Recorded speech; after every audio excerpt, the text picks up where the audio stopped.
যেমন এক নম্বরে যদি আপনি রাসেল ভাইপার সম্পর্কে জানতে চান, বিভিন্ন ডাক্তারি ল্যাবদের কাছে চলে যান।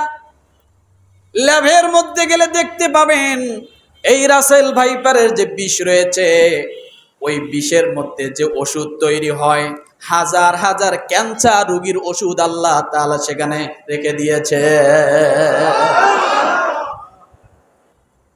ক্যান্সার রোগের জন্য আল্লাহ সে বিষকে নিয়ন্ত্রণ, সে বিষের ব্যবস্থা করেছে।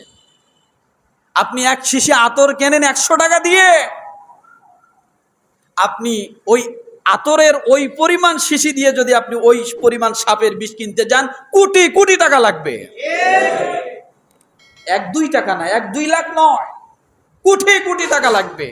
অতটুক পরিমাণ আপনি আতর যে পরিমাণ কিনেছেন, অতটুক পরিমাণ যদি আপনি সাপের বিষ কিনতে যান, তাহলে এত দামি আল্লাহ তাআলা সেখানে রেখে দিয়েছেন কেন?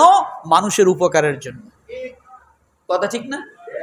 আমার ভাইরা, এখন বলবেন হুজুর আতঙ্কে ভরে গেছি, রাতের বেলা ঘর থেকে বাহির হই না, ঘরের সমস্ত ফুটোগুলো বন্ধ করে দিয়েছি, তারপরও মনের মধ্যে আতঙ্ক, কিভাবে বাঁচবো কিভাবে বাঁচবো, সাপের কামড় না জানি আমাকে সবল দেয়। কথা ঠিক কিনা? রব্বুল আলামিনের হাবিব আপনার মনের কথা আমার মনের কথা আগেই বুঝতে পেরে আল্লাহ তাআলার হাবিব ওষুধ দিয়ে দিলেন। কি দিয়ে দিচ্ছেন? কি দিয়ে দিচ্ছেন? ওষুধ দিয়ে দিয়েছেন।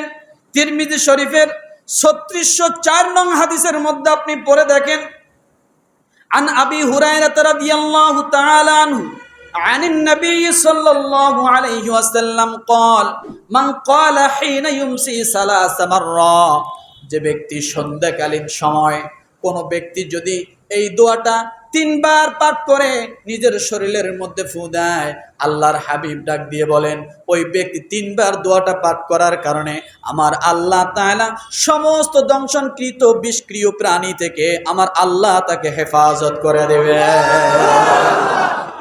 দোয়াটা জানবো? দোয়াটা জানবো?